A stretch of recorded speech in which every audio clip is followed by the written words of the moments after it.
तो पहले सबसे पहले आप सभी को मैरी मैरी क्रिसमस और happy new year, Vande Mataram. तो जब हम लोग बहुत छोटे थे उस समय एक गाना था, जितनी चाबी भरे इस खिलौना में उतना चले खिलौना, रोते रोते हंसना सीखो, हंसते हंसते रोना ना। अपने आपको वेब फॉर्म में देखेंगे तो कैसे देखेंगे, अलग अलग रिएक्शन होते हैं, उससे न जाने कैसे सेल बन जाता है। इसी तरह सेल बनता है और कैसे बनता है, वो मेन पानी है, पानी ही सोर्स है। और इसमें जो हाइड्रोजन और ऑक्सीजन, ये दोनों हाइड्रोजन हाइड्रोजन मिलकर हीलियम बना देते हैं, जिससे कि सन बन जाता है।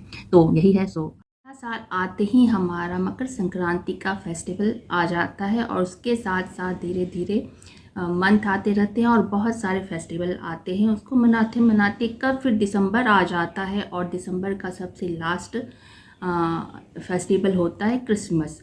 तो वो क्रिसमस मनाते मनाते कब जनवरी फिर से रिपीट हो जाता है और ये साइकिल लगातार चलते रहता है, जनवरी टू दिसंबर, और इस तरह से हम लोग का फेस्टिवल भी चलते रहता है। तो सबसे पहले आप सभी को मैरी मैरी क्रिसमस और happy new year, Vande Mataram. तो ये जनवरी से कब दिसंबर हो जाता है और एक साइकिल कंप्लीट हो जाता है, यानी कि अर्थ सन का एक सर्कल लगा लेता है, एक साइकिल पूरा कंप्लीट कर लेता है। और ऐसे में क्या हो जाता है, जनवरी से दिसंबर हो जाता है और एक साल बीत जाता है। तो ऐसा क्या होता है, ऐसे इसमें होता क्या है मेनली, इसमें जो अर्थ जो मूव करता है, आखिर कैसे मूव कर पाता है। अर्थ जो मूव कर रहा है, बार बार कर रहा है, एक रोटेशन ले पा रहा है सन का, और ऐसे सारे जो ग्रह हैं सभी यही हमारे सौरमंडल में हो रहा है, हमारे गैलेक्सी में हो रहा है। तो इसमें क्या होता है, अर्थ में मूवमेंट कैसे होता है, वो मूव कैसे कर पाता है, एक साइकिल पूरा कैसे ले रहा है, उसमें ऐसा क्या है। तो अर्थ के कोर में क्या है, वो मेनली जो है अर्थ के कोर में इलेक्ट्रिक करंट बनता है और उस इलेक्ट्रिक करंट के कारण उसमें मैग्नेट होता है और वो मैग्नेट मूव करता है। मैग्नेट जो होता है वो टॉर्क के फॉर्म में होता है और वो मूव करता है, जिसके कारण से उसमें जो करंट होता है तो उसके करंट के डायरेक्शन से वो टॉर्क जो होता है वो मूव करता है, वो जो उसका मैग्नेट जो होता है, और उस तरह से सेम एक ही डायरेक्शन में वो होता है। तो इसीलिए एक ही डायरेक्शन में अर्थ का जो मूवमेंट होता है वो, लेकिन इससे क्या है, फिर वो आगे की तरफ कैसे बढ़ पाता है। यहाँ पे क्या है कि करंट है तो वो मूव कर रहा है, तो वो एक ही जगह पे मूव करना चाहिए, लेकिन अर्थ हमारा आगे भी बढ़ रहा है। तो यहाँ पे एक और फोर्स लगता है जो कि ग्रेविटेशनल फोर्स होता है, कि उसे कोई खींच भी रहा है, उसे कोई बांधे हुए है, यानी ग्रेविटेशनल फोर्स में वो बंधा हुआ है, इसीलिए वो आगे की तरफ बढ़ भी पा रहा है। और उसके में पावर है, अपना इलेक्ट्रिक है, करंट है, जिसके कारण वो मूव कर पा रहा है और उससे बहुत सारा इलेक्ट्रोमैग्नेटिक फोर्स बन रहा है, इसीलिए वो इतने स्पीड से मूव करके आगे की तरफ बढ़ पा रहा है। तो यानी कि ये जो सारा जो बंधा हुआ है, जो सन भी मूव कर पा रहा है, वो ब्लैक होल का चक्कर लगा पा रहा है, इससे सारे गैलेक्सी में सब चीज़ मूव ही कर रहे हैं। तो सब मेन वजह है कि एक फोर्स है, ग्रेविटेशनल फोर्स, उसके कारण ये सब मूव हो रहा है। और हमारा अर्थ का एक साइकिल होता है जिससे हम एक साल कंप्लीट कर पाते हैं और उसमें बहुत सारे फेस्टिवल वगैरह बना पाते हैं। तो आखिर ये मूवमेंट जो होता है, करंट जो होता है, तो सिर्फ अर्थ में ही नहीं होता, हम लोग भी मूव कर पाते हैं, बहुत सारे चीज़ मूव कर पाते हैं। जैसे कि एक गाना था, जब हम लोग बहुत छोटे थे उस समय एक गाना था, जितनी चाबी भरे इस खिलौना में उतना चले खिलौना, रोते रोते हंसना सीखो, हंसते हंसते रोना ना। ये एक बहुत ही प्यारा सा गाना था, जो कि इसमें जैसे एक बच्चे को मतलब दर्शाया जाता है कि देखो ये खिलौना में कितना चाबी भरते हैं उतना ही चलता है, तुम रो मत हंसो।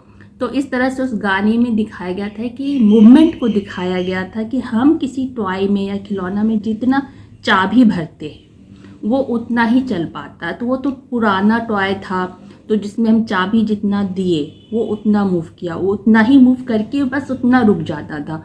तो उतना क्यों रुक जाता था वो, तो हम जितना बार उसमें 1 2 3 4 बार दिए तो उसमें 4 बार का ग्रिप बना, तो वो फिर वापस उतना ही 4 बार चल के वो रुक जाता था, क्योंकि उसमें कोई लूप नहीं था।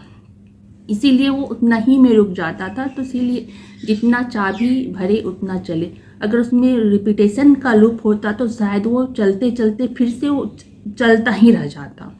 कुछ इस तरह से भी होता। तो इस तरह से क्या है कि उसमें जितना फोर्स डाले हम उतना वो मूव किया। तो इस तरह से तो वो टॉय होता है। आजकल का बहुत सारा जो चीज़ होता है, जो भी रोबोट वगैरह जो भी बन रहे हैं, उसमें हम क्या करते हैं, जितना फोर्स डालते हैं, जितना करंट डालते हैं, वो उतना ही काम कर पाता है। या उसमें जिस तरह का लूप करंट के साथ लूप रहता है, उस लूप में वो घूमता रहता है। यानी कि अगर रोबोट में अगर हम एक फ्रिक्वेंसी का लूप डाल दे, सेम या डांस का है या कोई काम का है, कोई फंक्शन का है, तो वो उतना ही काम करके वो एक लूप में काम करेगा, उससे ज़्यादा कम नहीं करेगा वो। तो इस तरह से क्या है, ये करंट के थ्रू हम आज सारा चीज़ यूज़ कर रहे हैं। लाइट, जो भी खाना, जितने भी चीज़ होते हैं, हम इसी के तहत करंट के जो फोर्स होता है जिस चीज़ में है वही वो वर्क करता है। तो उस गाना में ऐसे था, मेनली हर चीज़ में का वही है। हम इंसान जो हैं, हम में भी एक कुछ करंट है, कुछ एनर्जी है, जिसके कारण से हम कुछ कर पाते हैं, हमारा कॉन्शियस माइंड बनता है और हम सारा एक्शन कर पाते हैं। तो आखिर ये जो करंट है, ये फोर्स है, कहाँ से आता है हमारे अंदर? हम तो ऐसे जो भी चीज़ यूज़ कर रहे हैं, हर चीज़, मोबाइल है, कंप्यूटर है, जो भी चीज़ है, सब में क्या है, एक करंट है। करंट यानी कि एक फोर्स है, उसके अंदर कुछ फोर्स रहता है, जिसके कारण से वो एक्शन होता रहता है एक लूप में। जिस तरह का लूप डालते हैं वो उस तरह का काम करता है। तो आज हम यही जानेंगे कि आखिर हम लोग के अंदर ऐसा क्या है, हम लोग के अंदर जो इस तरह से हम लोग कुछ भी बोल रहे हैं, कर पा रहे हैं, कोई भी एक्शन कर रहे हैं, चल रहे हैं, तो इसका जो करंट बनता है, एनर्जी बनता है। हम सब जानते हैं कि जो भोजन करते हैं और सांस लेते हैं तो उससे एनर्जी बनता है। तो आज समझेंगे कि आखिर ये कैसे बनता है, कहाँ पे बनता है, किस तरह से बनता है। करंट एनर्जी क्या मतलब, यानी कि स्टेप, यानी हम एक स्टेप कुछ भी हो रहा है तो एक स्टेप आगे, यानी इसमें एक मूवमेंट हो रहा है, एक कोई फ्रिक्वेंसी है, उतना फ्रिक्वेंसी से हम ऐसे किए तो इसमें कुछ फ्रिक्वेंसी बना, यानी इसमें कुछ फोर्स लगा, यानी इंटरनल फोर्स लगा। ये तो इंटरनल फोर्स लगा तो हम कुछ मूव कर पा रहे हैं, फ्रिक्वेंसी बन रहा है। तो ये जो फ्रिक्वेंसी बना, तो ये फ्रिक्वेंसी हमारे अंदर कैसे बनता है? तो मेनली हम देखते हैं कि हमारे अंदर फोर्स कहाँ से आता है। हमारे अंदर जो फोर्स आता है, मेनली ध्यान दे तो 3 तरह का फोर्स आता है हमारे अंदर। 3 तरह का फोर्स अब क्या आता है? तो एक फोर्स जो आता है, इलेक्ट्रोमैग्नेटिक फोर्स आता है, जो हमारे आइज़, हमारे पूरे स्किन के तहत एक अल्ट्रा जो होता है, उसमें इलेक्ट्रोमैग्नेटिक होता है, जो कि वो हीट के रूप में हमें, या लाइट के फॉर्म में, आइज़ के थ्रू जाता है तो वो लाइट के फॉर्म में होता है, और हमारे स्किन वगैरह से जो हम ग्रास्प करते हैं उस वेव को, तो वो हीट के फॉर्म में आता है, या प्रेशर के फॉर्म में, इस तरह से हमारे अंदर आता है। तो ये भी एक टाइप का फ्रिक्वेंसी है, फ्रिक्वेंसी बनाने में हेल्प करता है। तो ये एक हो गया, यानी कि एक क्या हो गया, इलेक्ट्रोमैग्नेटिक फोर्स हो गया, जो हमारे अंदर एनर्जी बनाने में वो फोर्स हेल्प करता है। अब दूसरा क्या होता है? तो दूसरा फोर्स होता है साउंड के तहत। हमारे ईयर में जो साउंड जो चारों तरफ बनता है, तो उस साउंड के तहत जो फोर्स आता है, तो वो हो जाता है हमारे ईयर से जो जाता है, तो वो हमारा एक फोर्स हो जाता है, जो कि वो मैकेनिकल फोर्स होता है, मैकेनिक फोर्स होता है, जिसमें कि हम, जैसे साउंड का डेफिनेशन ही क्या है, जब 2 चीज़ टकराता है तो वो साउंड होता है, मतलब 2 फोर्स टकराने से ही साउंड निकलता है। तो ये हो गया हमारा बॉडी, इंटरनल बॉडी में जो मेन फोर्स होता है, हेवी फोर्स, उस टाइप का फोर्स हमारे ईयर के थ्रू एक नीचे की तरफ फोर्स जाता है, जो कि वो साउंड का फोर्स होता है। वो मेनली वो एक फोर्स होता है, और एक हीट जो होता है, जो कि लाइट के थ्रू मिलता है। अब थर्ड फोर्स क्या होता है? तो थर्ड फोर्स जो हमें मिलता है, वो ग्रेविटेशनल फोर्स मिलता है। जहाँ हम खड़े रहते तो वो हमारा नीचे से जो फोर्स मिलता है, जो भी, वो ग्रेविटेशनल फोर्स हो जाता है। और इस तरह से हमारा क्या हुआ, 3 डायमेंशनल फोर्स बन गया। कैसे बनना? हमें 3 डायरेक्शन से फोर्स मिल रहा है, एक फ्रंट से मिल रहा है, एक साइड से मिल रहा है, और एक नीचे से मिल रहा है। तो ये क्या 3 डायमेंशनल फोर्स हो गया। तो ये फोर्स में हम अगर हम वेरी करें फोर्स, हम जैसे देखते हैं तो क्या होता है, एक वेलोसिटी के फॉर्म में चलता है। 3 डायमेंशनल फोर्स जो भी होता है, अगर वेव फॉर्म में देखते हैं तो हम अपने आप को वेव फॉर्म में देखेंगे तो कैसे देखेंगे।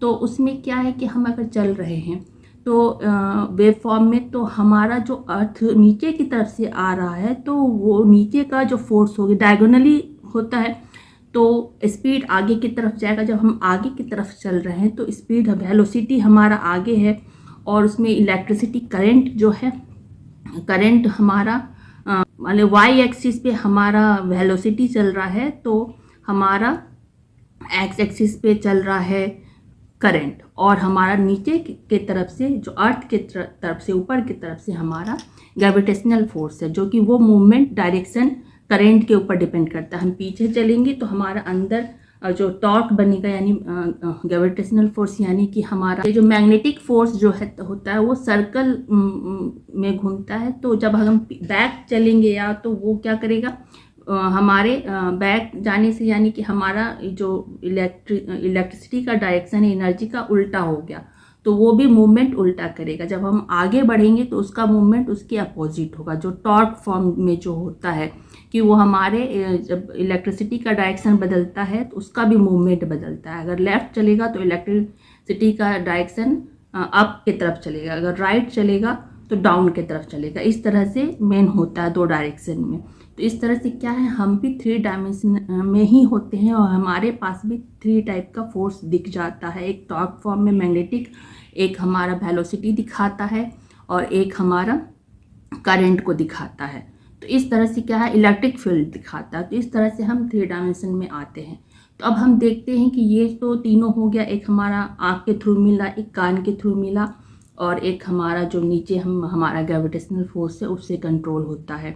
तो इस तरह से और पूरे स्किन के तहत मिल ही रहा है। हो गया जो कि हमारा जो मेन जो लाइट के फॉर्म में गया, तो लाइट के फॉर्म में क्या मिल सकता है, हीट मिल सकता है। तो वो हमारे मेनली ब्रेन में जाता है, और ब्रेन में जो हाइपोथैलेमस है वहाँ से कुछ एनर्जी बनाने का काम करता है, और जैसे कि हार्मोन के फॉर्म में वो हार्मोन बनाता है, और वहाँ से वो नीचे ट्रांसफ़र करता है सब जो भी सेल में ज़रूरत होता है काम अकॉर्डिंग सिचुएशन के अकॉर्डिंग, तो वहाँ पे हार्मोन के फॉर्म में जाके उस सेल पे नॉक करता है। तो इस तरह से क्या है, लाइट के फॉर्म में कहाँ हाइपोथैलेमस में जाता है करंट, और वहाँ से ट्रांसफ़र होता है और सबके पास एक्टिव करने के लिए।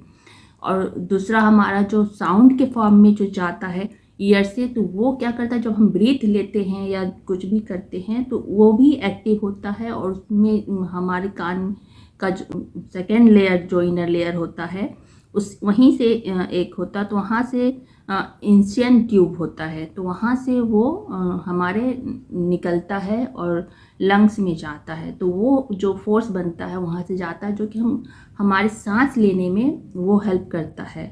वो हमारा जो फ्रीक्वेंसी जो हार्ट में बनता है, तो वो बनाने में हमें हेल्प करता है। तो हार्ट का जो फ्रीक्वेंसी है वो बराबर वर्क करते रहता है। कैसे, तो यही सब रीज़न है जो कि हमारा आउटर से जो भी फोर्स आता है वो हमारा इंटरनल फोर्स के साथ यूज़ होके और हमारे हमारे हार्ट को एक्टिव रखता है, और हार्ट के ही फ्रीक्वेंसी से पूरा हमारा जो ब्लड वेसल्स का फ्रीक्वेंसी है वो मेंटेन रहता है।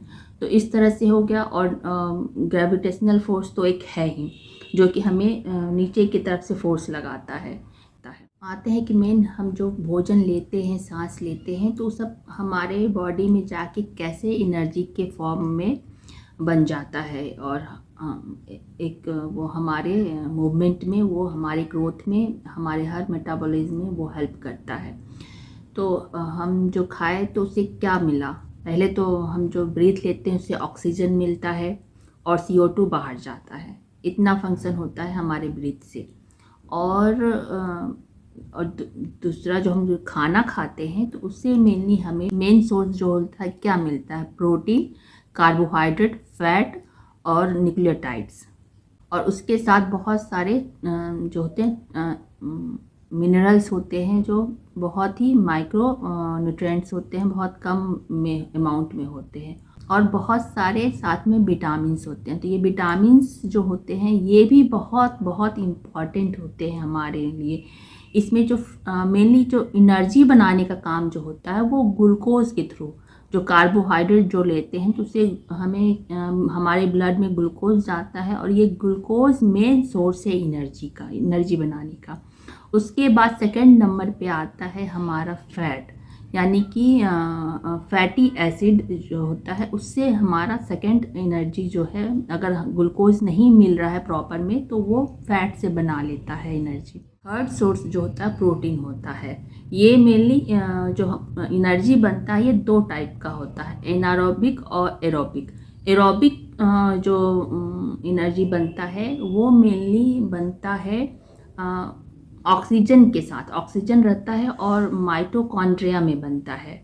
और एरोबिक जो बनता है वो मेनली जब हम बहुत सारा एक्सरसाइज करते हैं, और बहुत जैसे चलते हैं या कुछ इस तरह का ज़्यादा एक्टिव फॉर्म में रहते हैं तो वो मसल्स के थ्रू बनता है। तो जब मसल्स के थ्रू जब एक्सरसाइज होता है, जैसे हम कुछ एक्सरसाइज कर रहे हैं, चल रहे हैं या कुछ ज़्यादा हेवी वर्क कर रहे हैं, तो हमारा वो एनारोबिक होता है, उसमें ऑक्सीजन की ज़रूरत नहीं होती। लेकिन बाद में फिर से वो ऑक्सीजन को जब हम बहुत ज़्यादा एक्टिव होते हैं और रुकते हैं तो क्या होता है, हमें फिर से लगता है कि कुछ सनसनाहट हो रहा है, तो यानी कि हमारा बॉडी ऑक्सीजन ले रहा है और जहाँ जहाँ पे एनर्जी की ज़रूरत है वो जल्दी जल्दी बना रहा है।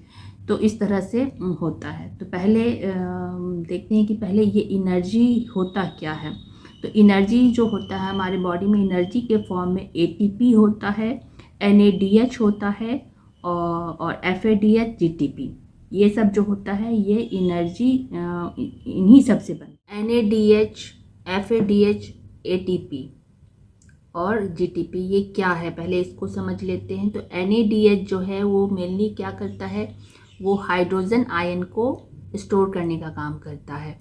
पहले एनएडी होता है, एनएडी में अगर जहाँ से एनर्जी होता है तो एनएडी में जाता है और एनएडी से एनएडीएच बन जाता है। तो इस तरह से क्या होता है कि वो एनर्जी को एनएडी में लेता है और एनएडीएच में स्टोर हो जाता है ये हाइड्रोजन आयन। तो ये हाइड्रोजन आयन और क्या होता है, क्या से ये पंप भी मार सकता है, यानी कि ये जो एनर्जी जैसे एक हाइड्रोजन आयन से और भी ज़्यादा ये हाइड्रोजन आयन बना सकता है। कहाँ पे, माइटोकॉन्ड्रिया के अंदर। तो इस तरह से इसका जो स्ट्रक्चर होता है NADH का, इस तरह का स्ट्रक्चर होता है और न्यूक्लियोटाइड से बना होता है और इसमें फास्फेट ग्रुप होता है। और इस तरह से यहाँ पे जैसे विटामिन्स भी जो हैं वो हेल्प करते हैं। तो विटामिन्स किस तरह से हेल्प करते हैं, तो विटामिन्स मेनली जितने भी विटामिन्स होते हैं वो एज ए कोफैक्टर होते हैं। एंजाइम जो होते हैं, एंजाइम में वो कोफैक्टर की तरह होते हैं, यानी कि वो एक तरह का रिसेप्टर होते हैं। जैसे कि हमारे आँख, वो हम कोई भी चीज़, जैसे आइज़ है, आइज़ से हम लाइट को रिसेप्ट करते हैं, तो उसमें जो रिसेप्टर होता है वो विटामिन ए होता है। उसके तहत हम इलेक्ट्रोवेव जो आता है, से लाइट रिसेप्टर सेल जो बोलते हैं, वो हमारा विटामिन ए उसमें कोफैक्टर लगा होता है, उसके थ्रू ही हम उसको एक्सेप्ट कर पाते हैं। वो आइज़ में लाइट को एक्सेप्ट करने के लिए होता है, तो उस तरह से होता है। तो इसी तरह अब विटामिन डी जो होता है, तो विटामिन डी क्या करता है, वो भी कोफैक्टर है, वो कैल्शियम को एब्जॉर्ब करता है, वो भी रिसेप्टर की तरह काम करता है कि किसी एंजाइम के साथ वो जुड़ा होता है। एंजाइम बहुत बड़ा होता है जो सेल के अंदर होता है और किसी पार्टिकुलर काम के लिए फिक्स होता है, और वहाँ पे जो एक्टिव साइट होता है वहीं पे ये विटामिन जो होते हैं फिक्स होते हैं। तो विटामिन डी जो है वही मेन जो एक्टिव साइट है जहाँ पे रिसेप्टर का काम करेगा। जैसे कैल्शियम को लेना है, उठाना है, तो मेन वहीं पे वो मतलब वो कैल्शियम आएगा, एक्सेप्ट हो जाएगा, यानी ये विटामिन डी के थ्रू। उसके बाद से आ गया विटामिन के। तो यहाँ विटामिन के जो है वो क्या करता है, विटामिन के तो उसको एक पार्टिकुलर स्ट्रक्चर देने का भी काम करता है। जैसे कि एक स्ट्रक्चर बनाना है तो उस स्ट्रक्चर को बना के, केमिकल स्ट्रक्चर जो बनता है उसको बना के फिर से वो उसको वहाँ से कट करके इंस्टॉल भी करता है, ये विटामिन के जो होता है। उसके बाद से आगे विटामिन ई। विटामिन ई जो होता है वो मेनली जो क्या करता है, वो जितने भी एग्जॉस्ट का काम होता है, छोटे छोटे जो एयर में घूम रहे हैं, यानी कि रेडिकल्स, फ्री रेडिकल्स वगैरह जो होते हैं उसको एब्जॉर्ब करने का काम करता है। उसको एब्जॉर्ब करके एक जगह स्टोर करता है, जिससे कि फिर से वो एक सही रूप में बन के एक नया मॉलिक्यूल्स तैयार हो जाता है। यानी कि जहाँ पे बहुत ज़्यादा एग्जॉस्ट है, वो छोटे छोटे मॉलिक्यूल्स, मेनली माइटोकॉन्ड्रिया में वर्क होता है, जहाँ भी वर्क होता है तो वहाँ से वो उसको एग्जॉस्ट को लेता है, उस रेडिकल्स को, और एक जगह स्टोर करता है। ये मेनली विटामिन ई का होता है। और यहाँ विटामिन बी जो है, विटामिन बी बहुत सारा होता है। Vitamin B1, B2, B3, B5, B6, B7, B9, B12, तो इतना जो होता है। तो ये विटामिन का भी बहुत बहुत काम है। ये भी सब एज ए कोफैक्टर की तरह किसी न किसी एंजाइम में लगे होते हैं। तो यहाँ पे जो B5 है, विटामिन B5, वो जैसे कि एक खास ग्रुप होता है। ये जो ये सब रिसेप्टर की तरह काम कर रहे हैं, तो एक खास ग्रुप को वो एक्सेप्ट करते हैं। तो विटामिन सी जो B5 है, वो एसाइल ग्रुप को, एसिटाइल जो बनता है एनर्जी ग्लूकोज से, तो उसको कैरी करने में ये बहुत उस तरह के जितने भी मॉलिक्यूल्स होंगे इसी के रास्ते से वो गुजर के जाते हैं। और इसी तरह विटामिन B1 सबका इसी तरह काम है। तो ये सब रिसेप्टर के तरह वर्क करते हैं एंजाइम के अंदर। तो मेन विटामिन का ये वर्क है। तो अब यहाँ पे जैसे NADH है, तो NADH के अंदर भी जो रिसेप्टर है जो हाइड्रोजन आयन को एक्सेप्ट करता है, तो उसके अंदर B3 है। B3 विटामिन जो होता है वो स्ट्रक्चर के फॉर्म में, केमिकल स्ट्रक्चर होता है सबका, तो वहाँ पे होता है। और वहाँ पे वो एंजाइम के थ्रू क्या होता है, एंजाइम में बहुत सारे एंजाइम किसके बने होते हैं, एंजाइम जो बने होते हैं वो बहुत सारे प्रोटीन जो होते हैं, प्रोटीन्स के अलग अलग स्ट्रक्चर होते हैं, एक फैक्टर के फॉर्म में वो स्ट्रक्चर तैयार हो जाता है। और उस तरह से वहाँ पर रिसेप्टर के तहत में विटामिन लगे होते हैं, और उसी विटामिन के उससे तहत वहाँ पे जाके स्टोर हो जाते हैं। तो एक इस तरह से एंजाइम के अंदर को फैक्टर, वो एक्टिव साइट है, वहाँ पे सारा वर्क होता है। तो इस तरह से वहाँ पे जैसे हाइड्रोजन आयन जो NADH में स्टोर होता है, तो वो विटामिन B में ही है कोफैक्टर के फॉर्म में, यानी कि एज ए रिसेप्टर के थ्रू में उसमें ही जाके रिसेप्ट होता है, वो स्टोर होता है। और पंप जो होता है वो मेनली न्यूक्लियोटाइड्स जो होता है उसके थ्रू पंप होता है। और वो जो एक हाइड्रोजन आयन से ज़्यादा और भी ज़्यादा बनता है, वो कैसे बनता है, वो माइटोकॉन्ड्रिया के अंदर बनता है। तो ये NADH हो गया एक स्ट्रक्चर, जो कि NAD होता है, NAD के फॉर्म में उसमें नहीं होता, वो एक्सेप्ट करता है। जैसे ही वो हाइड्रोजन आयन को एक्सेप्ट करता है, उसी तरह वो NADH बन जाता है। उसमें 2 इलेक्ट्रॉन, 1 हाइड्रोजन आयन स्टोर हो जाते हैं। इस तरह से फिर दूसरा आता है FADH। तो FADH क्या करता है, वो भी उसमें भी क्या है, विटामिन B2 जो होता है वो रिसेप्टर के तहत होता है। लेकिन यहाँ पे क्या है, FADH जो है वो पंप नहीं मारता, उसमें जो न्यूक्लियोटाइड्स जो होते हैं वो पंप नहीं लगाते, वो ट्रांसफ़र सिर्फ कर देते हैं। यानी कि जो हाइड्रोजन आयन है दूसरे उस चेन में, जो जहाँ पे एनर्जी बन रहा है और भी ज़्यादा आयन निकलेंगे, वहाँ पे वो स्टोर कर देते हैं। इलेक्ट्रॉन्स ट्रांसपोर्ट चेन में वो ट्रांसफ़र कर देते हैं, जिससे कि वो हेल्प मिलता है। तो FADH सिर्फ स्टोर करता है, पंप नहीं मारता। दूसरा आ गया फिर ATP। तो ATP क्या करता है, ATP के अंदर जो है ये एज ए बैटरी की तरह होता है। ये माइटोकॉन्ड्रिया से बाहर, यानी सेल में, साइटोप्लाज्म में जहाँ जहाँ भी ज़रूरत है ATP की, यानी किसी फोर्स की, तो वहाँ पे ये जाता है, करंट के तहत ये वर्क करता है और उससे एक फ्रिक्वेंसी बनता है।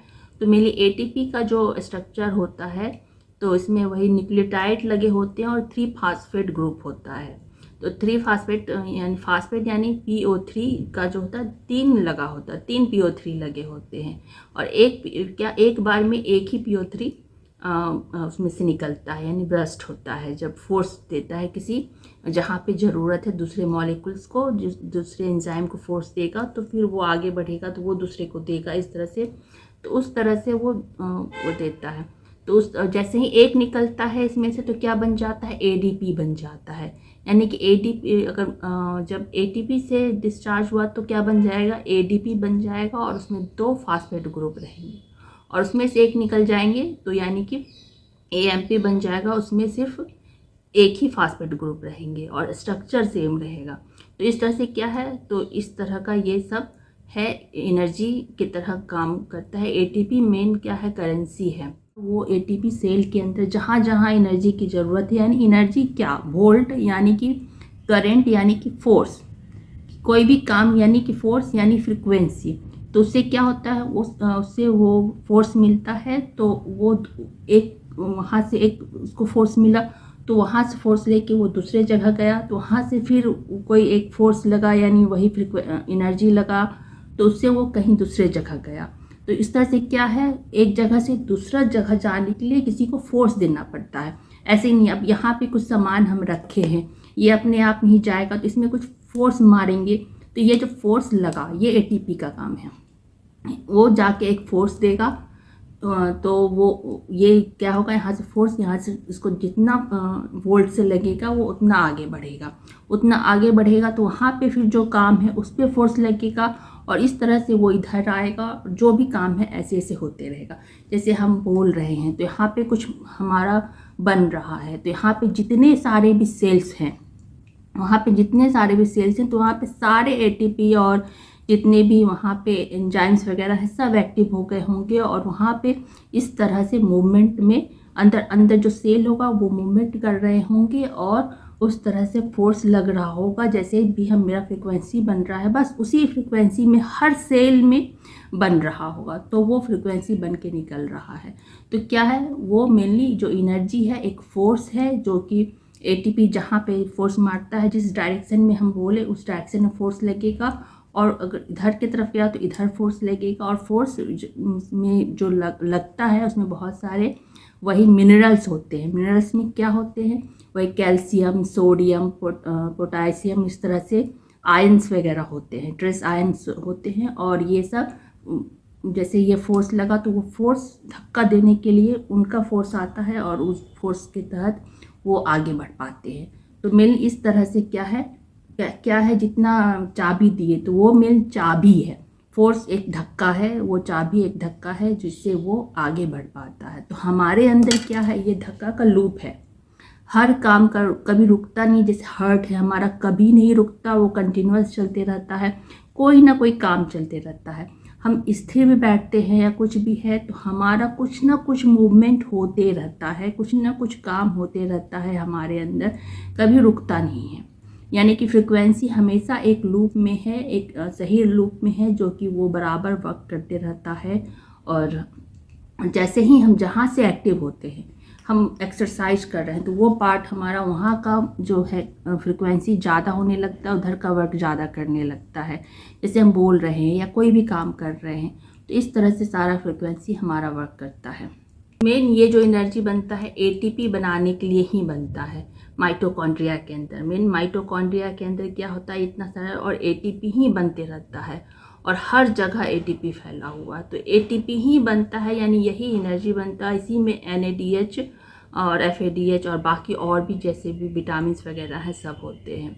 तो इसके मेन क्या होता है, तो सबसे पहले ग्लूकोज से बनता है। तो ग्लूकोज से एनर्जी कैसे बनता है, तो ग्लूकोज जैसे ही ब्लड में आता है तो क्या है, सेल क्या है, सेल जो है किस तरह से वर्क करता है, उसमें सेल के अंदर एंजाइम होते हैं और हार्मोन होते हैं। हार्मोन जो होते हैं कहाँ से, ब्रेन में मेनली बनता है, मेन सोर्स जो होता है वहाँ से। फिर बहुत सारे और भी जैसे किडनी है, पेंक्रियाज है, ये सब में बहुत सारे हार्मोन्स बनते हैं। तो ये सब हार्मोन्स जब जिस सिचुएशन के अकॉर्डिंग सेल के पास आते हैं और नॉक करते हैं तो यहाँ पे एंजाइम एक्टिव होते हैं। तो ये जो हार्मोन है मेन बाहर से फोर्स देने का काम करते हैं, बाहर से फोर्स करते हैं। तो यहाँ पे अंदर जो सेल के अंदर एटीपी वगैरह होते हैं तो वो उस वर्क जिस हार्मोन में क्या होता है, उस वर्क के अकॉर्डिंग वो हार्मोन आते हैं, तो उस तरह का वर्क एक्टिव हो जाता है। तो यहाँ पे एटीपी क्या है, तो उस तरह का उस तरह से जो भी वर्क आया उस चीज़ पे वो एक्टिव हो जाएंगे, उस पर फोर्स डालेंगे और उस वर्क एक्टिव हो जाएगा और वो ख़त्म, फिर से वो वापस चला जाएगा। तो इस तरह से वर्क होगा। तो जब ग्लूकोज आएगा तो ग्लूकोज कहाँ, बाहर से आएगा, तो बाहर इसी तरह इंडिकेट हुआ कि अब क्या करना है, ग्लूकोज आना शुरू हो गया है, यानी कि अब कुछ एटीपी बनाने का काम करना है। तो वहाँ पे सब सारा एटीपी का फंक्शन शुरू हो जाएगा, जो कर्ब साइकिल वगैरह माइटोकॉन्ड्रिया के अंदर है वो शुरू हो जाएगा। तो अब यहाँ पे ग्लूकोज आएगा तो एनर्जी बनाने में मेन क्या होता है, एनर्जी जो बनेगा, ग्लूकोज जो है, ग्लूकोज का एक पाथ होता है, एनर्जी बनाने का जो एंजाइम है उसके तहत उस रास्ते से ही वो ग्लूकोज जाएगा और माइटोकॉन्ड्रिया से लिंक हो जाएगा। तो वो एक फिक्स पाथ होता है, उसी पाथ में वो, तो यानी कि मेनली जो होता है क्या होगा, 4 फेज में होगा। तो पहला फेज जो होगा वो साइटोप्लाज्म में ही होगा, बाहर में ही होगा, लेकिन वो जो पाथ होगा वही सेम पाथ होगा, उसी पाथ से धीरे धीरे वो माइटोकॉन्ड्रिया की तरफ बढ़ेगा। तो पहला पाथ जो है होता है ग्लाइकोलाइसिस होता है ग्लूकोज का। तो इसमें क्या होता है, ग्लूकोज से पिरूवेट बनता है, एक ग्लूकोज से 2 पिरूवेट बन जाता है। तो यानी कि ग्लूकोज को ऑक्सीडाइज किया जाता है, उसे तोड़ा जाता है कुछ एनर्जी डाल के, एटीपी और एनएडीएच डाल के और फास्फेट डाल के उसको तोड़ा जाता है। उसके बाद से उसको ऑक्सीडाइज किया जाता है, जिसके तहत वो छोटे छोटे 2 पिरूवेट बन जाते हैं, जो कि अब ये पिरूवेट फॉर्म में जो हो गए। तो ये फर्स्ट फेज ख़त्म हो गया। और यहाँ पे इतना एनर्जी देने के बाद भी 2 NADH और 2 ATP यहाँ पे गेन हो रहा है। इन शुगर से जब ये बना, क्या शुगर से जब पिरूवेट बना तो वहाँ पे 2 पिरूवेट बना और साथ में 2 ADP भी गेन हुआ। तो इस तरह से हो गया। फिर यहाँ से फिर जब सेकेंड में आता है तो यहाँ पे पिरूवेट जो है उसको एंट्री मिलेगा, माइटोकॉन्ड्रिया के मेम्ब्रेन के पास आ जाएगा।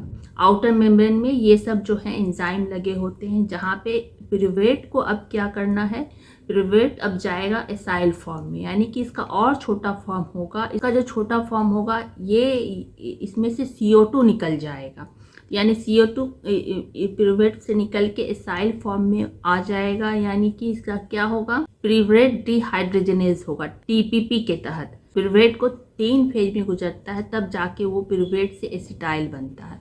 और इस वाले में जो ये कट होता है तो इसमें यहाँ पे विटामिन B1 होता है, विटामिन B1 एक्सेप्टर के थ्रू होता है, वही जो है उसको एक्सेप्ट करता है और इस तरह से फिर ट्रांसफ़र करता है, साइल बना के ट्रांसफ़र करता है इसके नेक्स्ट वाले में। वहाँ पे जाके फिर ये क्या बन जाता है, एसिटाइल बन जाता है। और एसिटाइल बन के वो बाहर निकल जाता है कहाँ, थर्ड साइकिल में। थर्ड साइकिल का माइटोकॉन्ड्रिया के अंदर कर्ब साइकिल में चला जाता है। ये मेन साइकिल है, वहाँ पे एक साइकिल चलता है जिससे कि वो पूरा का पूरा ये जो शुगर जब एसिटाइल एकदम छोटा फॉर्म में बन गया, ये एकदम वहाँ जाके ऑक्सीडाइज हो जाता है, यानी पूरा शुगर एक कंप्लीट एनर्जी के फॉर्म में ट्रांसफ़र हो जाता है कहाँ, NADH में और FADH और ATP के फॉर्म में उसमें चला जाता है। ये कर्ब साइकिल के अंदर में, कर्ब साइकिल का जो होता है उसमें भी मैंने 4 फेज होते हैं। 4 फेज के भी अंदर हर फेज में 2-2 फेज होता है, छोटा छोटा फेज से गुजरते हुए वो पूरा ऑक्सीडाइज होके क्या होगा, NADH में एनर्जी ट्रांसफ़र हो जाएगा, FADH में ट्रांसफ़र हो जाएगा। और 4th फेज में क्या आ जाएगा, 4th फेज में आ जाएगा यहाँ पे इलेक्ट्रॉन ट्रांसफ़र चेन। तो यहाँ पे जो NADH में जो हाइड्रोजन आयन लोड हुआ, FADH में जो हाइड्रोजन आयन लोड हुआ, मेनली ये दोनों में जो लोड हुआ वो कहाँ जाएंगे, अब इस चेन में जाएगा। तो यहाँ ये चेन कहाँ पे होते हैं, ये तो कर्ब साइकिल एकदम मेन मैट्रिक्स के अंदर, माइटोकॉन्ड्रिया के मैट्रिक्स के अंदर था। अब ये जो चेन है, ये चेन मेनली माइटोकॉन्ड्रिया जो होता है इसमें 2 लेयर होते हैं, एक आउटर मेम्ब्रेन हो गए, फिर मैट्रिक्स के बीच में एक मेम्ब्रेन होते हैं, और ये जो दोनों मेम्ब्रेन के बीच में भी 2-2 मेम्ब्रेन से लगे होते हैं। जैसे कि एक फोल्ड है तो 2 फोल्ड में एक आउटर मेम्ब्रेन होगा, फिर इनर मेम्ब्रेन है उसके अंदर भी 2 फोल्ड होगा, उसके मतलब 2 मेम्ब्रेन है तो दो हर मेम्ब्रेन के बीच में भी गैप होगा। जो फास्फोलिपिड का जो लेयर होता है, दो बाई लेयर होता है, तो वो एक लेयर होता है, तो उसके बीच में भी एक गैप होता है। कोई भी बाउंड्री है तो उस बाउंड्री के बीच में भी थोड़ा सा जगह है, यानी दो बाउंड्री है तो दोनों बाउंड्री के बीच बीच में एक जगह है, तो वो जगह जो है उसमें भी क्या होता है, थोड़ा सा वाटर वगैरह, ये सब जो इलेक्ट्रोलाइट वाटर वगैरह ये सब होते हैं, और उसी में क्या होता है, ये एंजाइम बने होते हैं। तो ये जो इलेक्ट्रॉन ट्रांसफ़र चेन है, इसमें 4 क्या होते हैं, कम्प्लेक्स होते हैं, और ये मेन 4 कम्प्लेक्स ही कर्व साइकिल से भी जुड़े होते हैं। सारे लिंक होते हैं, जैसे होता है कि आगे से पीछे एक बड़ा सा है तो अंदर की तरफ से भी वही है, अंदर का रास्ता बाहर का रास्ता लिंक है। तो ये जो कम्प्लेक्स है ये भी कर्व साइकिल से ही लिंक है, सब एक दूसरे से लिंक होते हैं। तो पहला जो कम्प्लेक्स होता है उससे NADH लोड होता है, जो कि जिसमें हाइड्रोजन स्टोर होता है। सेकेंड जो होता है सक्सिनेट होता है, यानी कि ये कर्व साइकिल का जो फेज होता है उसमें सक्सिनेट होता है, उसके थ्रू FADH वगैरह जो बनता है, तो ये FADH इस सेकेंड कम्प्लेक्स से लिंक होता है। तो FADH क्या है, वो पंप नहीं करता, हाइड्रोजन, उसमें भी हाइड्रोजन आयन स्टोर होता है और इलेक्ट्रॉन स्टोर होता है। तो उसके अंदर जो 2 इलेक्ट्रॉन स्टोर होता है उसको तो वो पास कर देता है चेन में, और हाइड्रोजन आयन को भी वो पास करता है। थर्ड कम्प्लेक्स है साइटोक्रोम C जो होता है, वो क्या करता है, वो सारा जो इलेक्ट्रॉन होता है उसी से सारा इलेक्ट्रॉन ट्रांसफ़र होता है। वो सारे जैसे कि जितने भी इलेक्ट्रॉन है उसी से वो होके कम्प्लेक्स 4 में जाता है। ये जो कम्प्लेक्स 4 जो है वो 4 तरह का एंजाइम है, यानी 4 तरह का उसमें अलग अलग काम होते हैं, क्या बनाने के लिए, एनर्जी, हाइड्रोजन आयन बनाने के लिए। हाइड्रोजन आयन यानी इलेक्ट्रिसिटी जो एनर्जी है, हाइड्रोजन आयन से ही एनर्जी बनता है, ATP बनता है। तो ये जो 4th वाला है सारा इलेक्ट्रॉन उसमें जा रहा होता है, और ये जो हम ब्रीथ लेते हैं, ऑक्सीजन जो लेते हैं, तो वो जो हमारा कम्प्लेक्स जो होता है कम्प्लेक्स 4, उसी में वो ऑक्सीजन होता है, और वही सबको सक करके एक तरफ खींच रहा होता है। वो मेन ऑक्सीजन क्या करता है, ऑक्सीडाइज होता है, और उससे ऑक्सीडाइज होने से इसमें उसके अंदर जो वाटर होता है, वाटर जो वहाँ पे एसिडिक माहौल बना रहता है, तो उसमें जो ऑक्सीजन होता है वो न्यूट्रलाइज हो जाता है। ये न्यूट्रलाइज क्यों हो जाता है, तो न्यूट्रलाइज इसके अंदर आयरन होते हैं और कॉपर वगैरह होते हैं, तो वो सब क्या होते हैं, वो सब भी ऑक्सीडाइज्ड होने लगते हैं। तो जब वो सब भी ऑक्सीडाइज्ड होने लगते हैं, जब उसमें बहुत सारा उसमें कंपन दिया जाता है, तो हाइड्रोजन आयन क्या है, हाइड्रोजन आयन से भी बहुत हीट होता है। एक तरह का प्रोटॉन है हाइड्रोजन, क्या सबसे छोटा एटम है एलिमेंट का। हमारे पीरियोडिक टेबल में जो एलिमेंट है उसमें हाइड्रोजन आयन जो है सबसे छोटा, उससे छोटा एलिमेंट एटम नहीं मिलेगा, और उसमें मात्र एक ही इलेक्ट्रॉन होते हैं, जो कि वो इलेक्ट्रॉन अगर दे दिए किसी को, कोई ले लिया, तो यानी कि उसके पास कोई इलेक्ट्रॉन नहीं है। कोई इलेक्ट्रॉन नहीं है यानी कि अब वो प्रोटॉन है और पूरे से हीट में है, तो यानी कि पूरे से एक्साइटेड फॉर्म में है, यानी कि उसका जो एक है वो भी कंप्लीट नहीं है, उसे एक लेना पड़ेगा 2 कंप्लीट करने के लिए अपने आउटर जो बॉर्डर होता है, तो वो भी नहीं है, तो और एक ख़त्म हो गया। तो यही हाइड्रोजन आयन बनाने के लिए इतना होता है। यही जो हाइड्रोजन आयन जो होता है ये करंट बनाने में ATP में जाता है, और वो किसी चीज़ पे फोर्स मारने का काम करता है, यानी किसी चीज़ को फोर्स करता है तो वो एक्टिव होता है, फिर वो सेकेंड वर्क करता है, फिर उसको किसी चीज़ से फोर्स लगता है तो फिर वो सेकेंड वर्क करता है।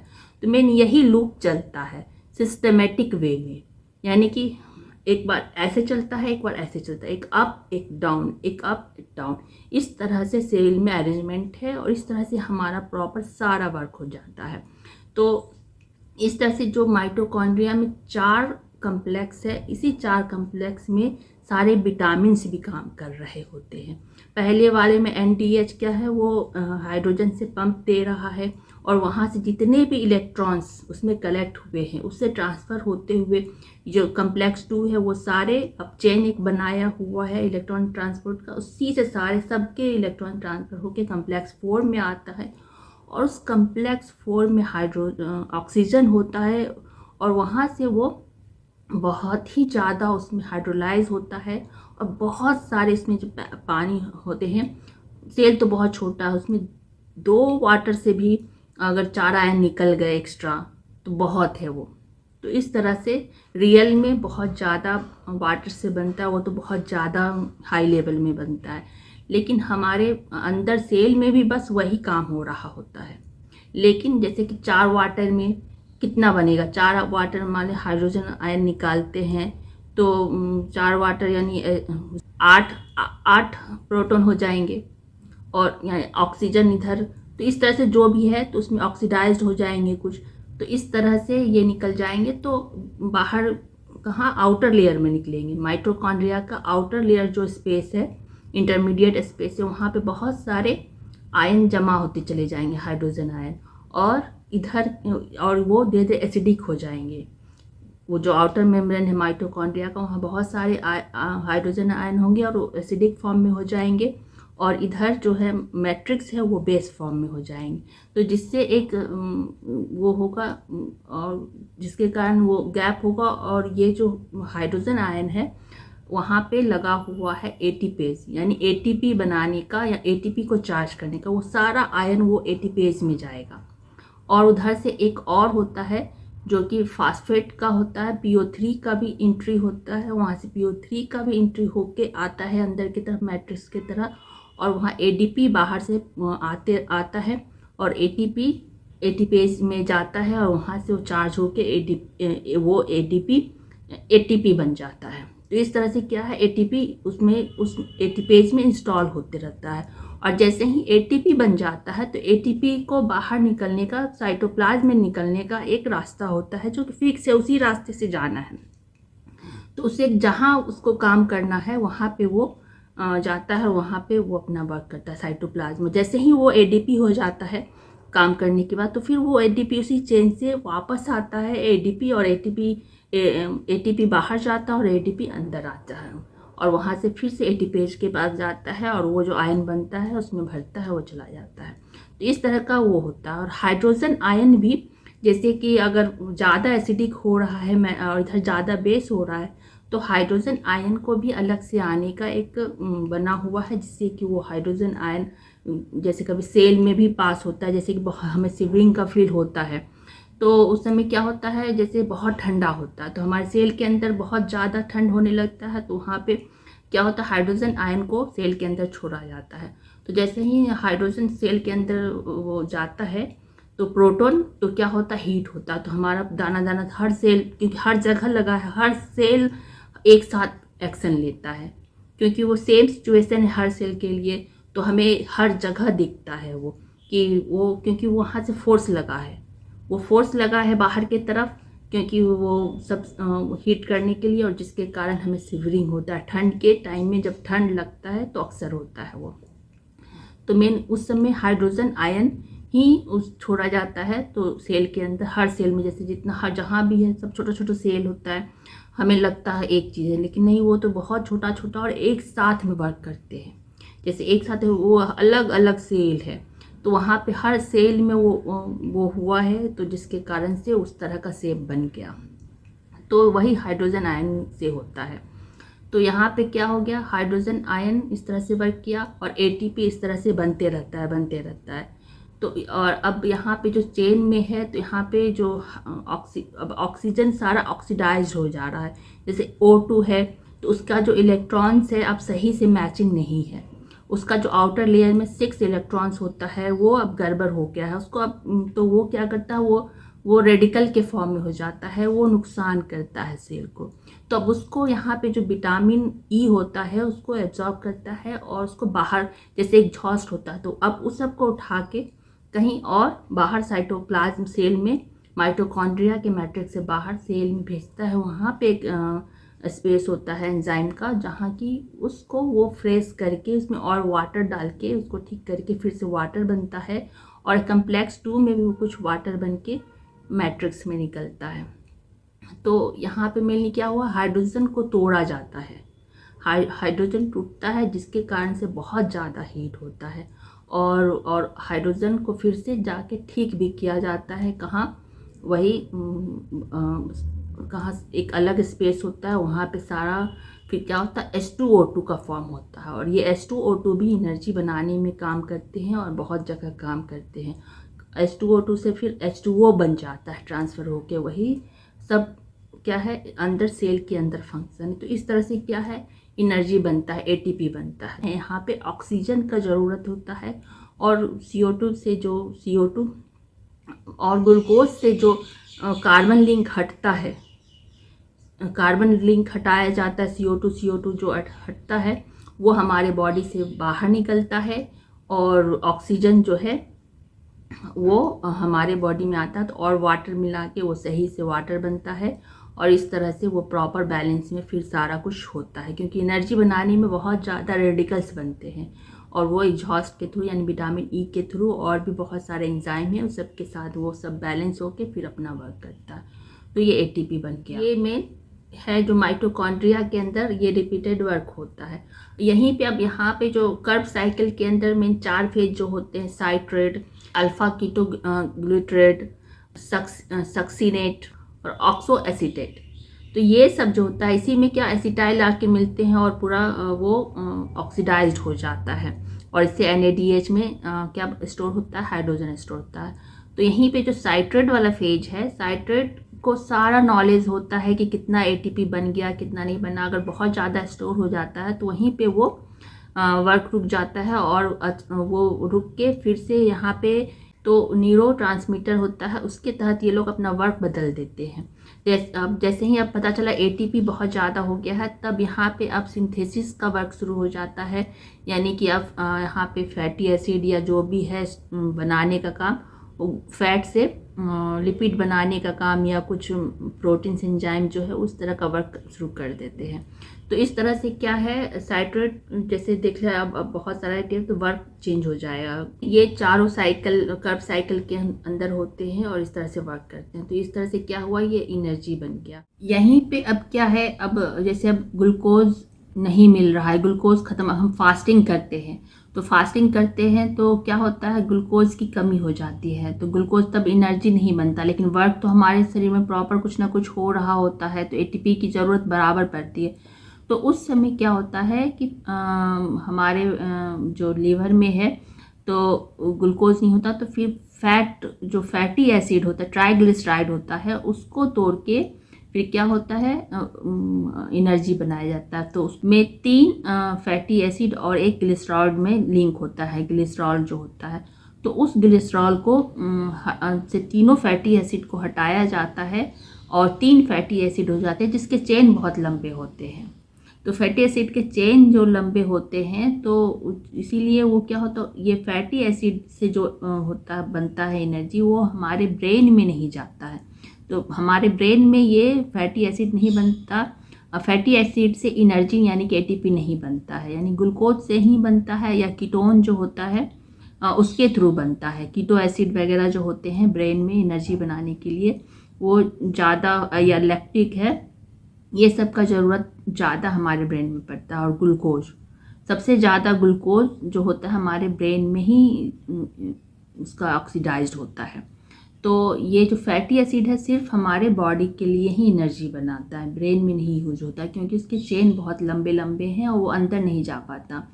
तो इसके से ये क्या होता है, इससे बीटा ऑक्सीडेशन के तहत फिर से ये से एसिटाइल में तोड़ा जाता, एसिटाइल फॉर्म में आता है, और फिर से वही साइकिल में वो अपना ATP बनाता है उसी तरह से। और उसके बाद अगर बहुत ज़्यादा फास्टिंग में है तब जाके वो प्रोटीन से बनाता है, और इस तरह से क्या है कि एनर्जी बनता है। अब ये हो गया एरोबिक, जिसमें कि ऑक्सीजन की ज़रूरत पड़ती है, ऑक्सीजन के साथ साथ हमें एनर्जी बनता है, जो कि माइटोकॉन्ड्रिया बनाता है। और अब जो होता है एनारोबिक, जो होता है एनारोबिक क्या होता है, तो एनारोबिक में क्या होता है, इसमें हम जब एक्टिव होते हैं, जब एक्स्ट्रा वर्क करते हैं, ऐसे नहीं होता एनारोबिक। जब हम एक्स्ट्रा वर्क करते हैं, हम कुछ एक्सरसाइज करते हैं, हमारा जो मूवमेंट होता है मेनली मूवमेंट के लिए है, हम जो चलते हैं, हम कुछ इधर उधर करते हैं या कोई भी एक्शन लेते हैं, यानी मसल्स वर्क जो करते हैं हमारा जितना भी मसल्स वर्क जो होता है तो वो क्या होता है, वो एनारोबिक में हो जाता है। तो उसमें क्या होता है, उसमें डायरेक्ट कनेक्शन होता है, डायरेक्ट वो NADH जो होता है वो डायरेक्ट कनेक्शन होता है NADH से, और वो डायरेक्ट एक दूसरे को हाइड्रोजन आयन ट्रांसफ़र करते हैं।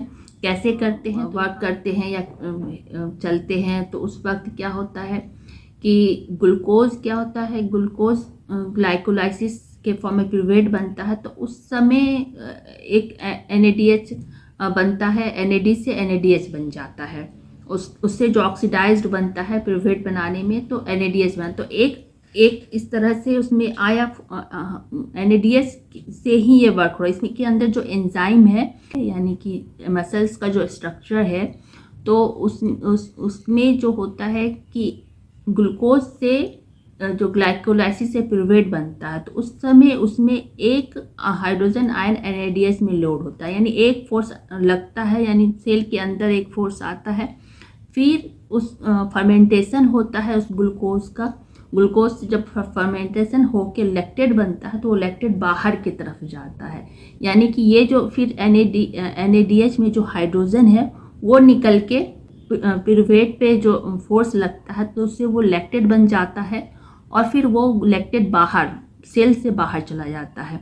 सेल से बाहर कहाँ जाता है, वो लीवर में जाता है। लैक्टेट ब्लड के थ्रू लीवर में जाएगा। फिर वो लैक्टेट क्या होगा, वो लैक्टेट से फिर वो ग्लूकोज के फॉर्म में बनेगा, और ये साइकिल चलते रहेगा। वहाँ ग्लूकोज बनेगा, ग्लूकोज से वो सेल फिर आएगा इधर मसल सेल्स में आएगा। तो फिर वो क्या होगा, अंदर की तरफ आएगा, NADH बनेगा, NADH से एक फोर्स लगेगा, फिर NADH से फर्मेंटेशन होके वो पिरूवेट में लैक्टेट बनेगा, जो इधर की तरफ फोर्स लगेगा। तो एक फोर्स आएगा, एक फोर्स जाएगा। इस तरह से एंजाइम का, यानी मसल्स जो होता है, मसल्स का जो फाइबर होता है, इस तरह से स्ट्रक्चर बना होता है। और साथ में जो ये ATP होता है, वो जो मसल्स का जो स्ट्रक्चर होता है, उसमें ATP क्या करता है, वहाँ पे कैल्शियम लोड होते रहता है, तो वो कैल्शियम लोड करने का काम करते रहता है। साथ में अलग से ATP भी वर्क कर रहा है, और ये मसल्स वर्क में 2 ATP भी बन रहा है। तो उस समय वो ATP बनाता है, और बहुत ज़्यादा वर्क करने से, मतलब ऐसा जो चलता है तो करीबन आधा घंटा के करीब आराम से वर्क कर पाता है। उसके बाद हमें थकावट सी हो जाती है अगर ज़्यादा करते हैं तो यही क्या होता है, एनर्जी लॉस होने लगता है, और हमें ऑक्सीजन डेप्थ भी होने लगता है, क्योंकि ऑक्सीजन की कमी होने लगती है, क्योंकि हम बहुत ज़ोर ज़ोर से सांस लेने लगते हैं। हमें जब हम बहुत ज़्यादा एक्टिव होते हैं या स्टेयर पे चढ़ते हैं, तो क्या होता है, हमें बहुत थकावट हो जाती है। तो उस समय क्योंकि हमारा मसल्स वर्क शुरू हो जाता है, ATP वर्क कम हो जाता है, ATP बनना, और इस तरह से हम ज़्यादा एनर्जी लॉस करते हैं और थक जाते हैं। और ख़ासकर जब हम स्टेयर वगैरह चढ़ते हैं, बहुत सारे जैसे लोग होते हैं तो चढ़ते, बहुत ज़्यादा स्टेयर चढ़े हो तो आपको जैसे हार्ट है वो तेज़ तेज़ चलने लगता है, या ज़्यादा दौड़ लो तो वो तेज़ तेज़ चलने लगता है। तो क्या होता है, वहाँ पे लूप प्रॉब्लम हो जाता है। वो हार्ट का जो बहुत ज़्यादा वाला जो चलने लगता है, वो वाला लूप पकड़ा जाता है, और वो धीरे धीरे धीरे धीरे फिर से वो कम होता है। तो इस तरह से ये फिर हमें रिलैक्स, हमें ये पता होना चाहिए कि हमें ज़्यादा जैसे है, अगर इस तरह से है तो रेस्ट कर लेना चाहिए। ऐसा नहीं कि हम भागे जा रहे हैं।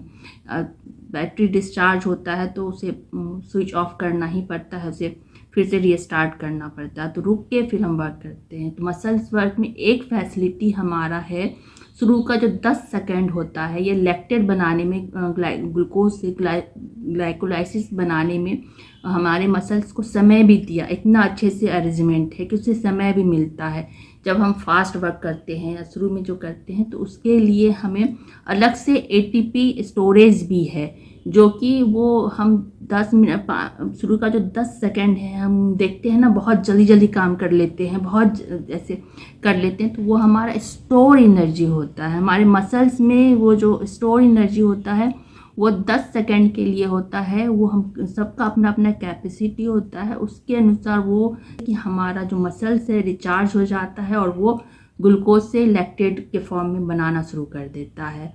और इसीलिए हम बोलते हैं ना, शुरू में धीरे धीरे काम स्टार्ट करना चाहिए, जिससे कि हमारा वो जो स्टार्टिंग फेज है वो ग्रिप लेगा और हमारा स्टोरेज जो है ग्लूकोज और लैक्टेट का वो ज़्यादा हो जाएगा और हम ज़्यादा देर तक वर्क कर पाएंगे। तो मेन यही रीज़न होता है, शुरू में हमारा स्टोर एटीपी होता है, फिर वो हम रेस्ट करते हैं तो फिर से वो स्टोर हो जाता है।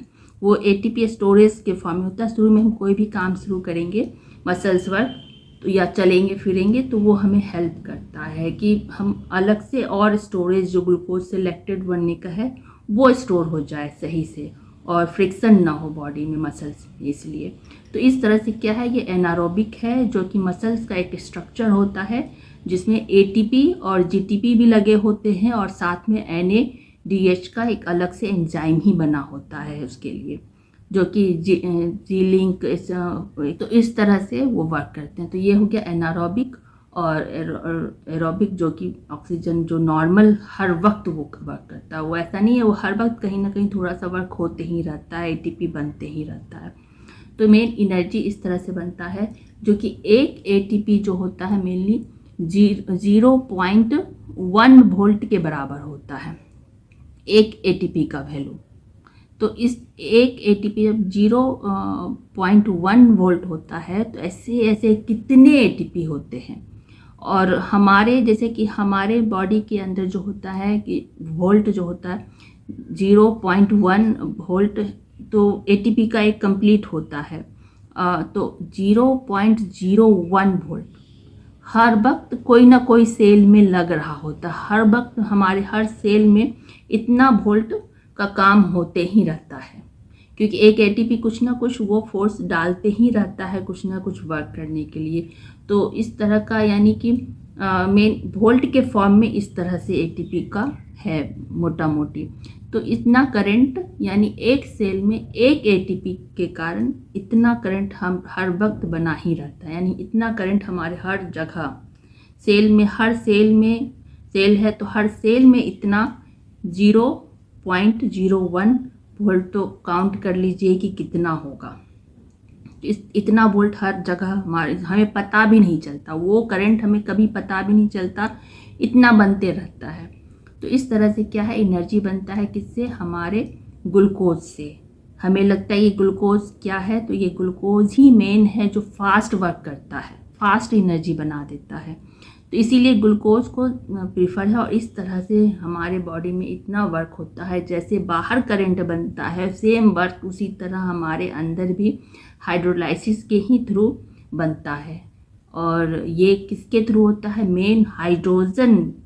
ये जो हाइड्रोजन है ये सबसे छोटा है लेकिन सबसे काम का चीज़ है। तो यही हाइड्रोजन जो है हमारे बाहर भी है, और यही हाइड्रोजन क्या है, सन को भी कायम रखा हुआ है। इसी से सन भी जो है हाइड्रोजन से हीलियम बनता है। तो जाके क्या होता है, हमारा सन जो है वो सन से हमें लाइट मिल रहा है। तो इतना कुछ है जिससे इलेक्ट्रोमैग्नेटिक फोर्स होता है और ये सब होता है। ये सब कैसे होता है, क्या होता है, ये सब हमारे ब्रह्मांड के अंदर होता है। और वही काम हमारे अंदर बॉडी के अंदर भी हो रहा है। जो काम ब्रह्मांड में हो रहा है यानी अर्थ पे हो रहा है, सन में हो रहा है, फ्यूज़न होता है, फिर फ्यूज़न होता है। सन में क्या हो रहा है, हाइड्रोजन हाइड्रोजन मिलके हीलियम बन रहा है, जिसके कारण बहुत बड़ा करंट बन रहा है। और वो करंट जब मूव हो रहा है तो क्या हो रहा है, चारों तरफ इलेक्ट्रोमैग्नेटिक फोर्स की तरह हमें मिल रहा है। वो फोर्स हमें मिल रहा है, अर्थ को मिल रहा है, जिसके कारण अर्थ में जो एनर्जी लॉस हो रहा है वो एनर्जी गेन हो रहा है। और हम भी प्रॉपर वर्क कर पा रहे हैं, क्योंकि हम भी अर्थ के ही हैं, अर्थ के ही चीज़ है, अर्थ के ही बने हैं।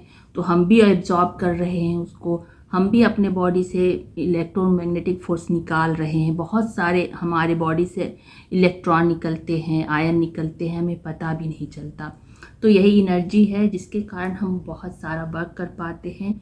और ये जो ग्लूकोज है ये ग्लाइकोजेन के फॉर्म में स्टोर होता है हर सेल में, और मेनली लीवर में होता है। इससे क्या है, हम अर्थ के तरह हैं, और अर्थ ये छोटा सा जो हाइड्रोजन है, यही हाइड्रोजन से इतना चीज़ बना हुआ है। और साथ में और भी एलिमेंट्स है। मेनली जो होता है हमारे शरीर में, मेनली हाइड्रोजन, कार्बन और ऑक्सीजन, और सबसे ज़्यादा इस सबको मिला के क्या है, वाटर। वाटर ही जो है मेन सोर्स है लाइफ का। बाकी हाइड्रोजन तो करंट बनाने में काम कर रहा है, ये हाइड्रोजन किस में है, वाटर में है। तो ये वाटर जो है मेन सोर्स है अर्थ पे क्या, लाइफ का, जिसके कारण करंट बनता है। और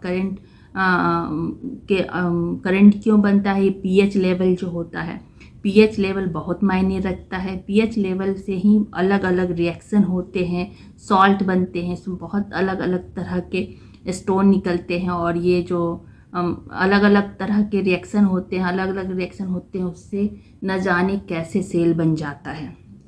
इसी तरह सेल बनता है। और कैसे बनता है, वो मेन पानी है, पानी ही सोर्स है। और इसमें जो हाइड्रोजन और ऑक्सीजन, ये दोनों हाइड्रोजन मिलके हीलियम बना देते हैं, जिससे कि सन बन जाता है। तो यही है। सो आज धन्यवाद।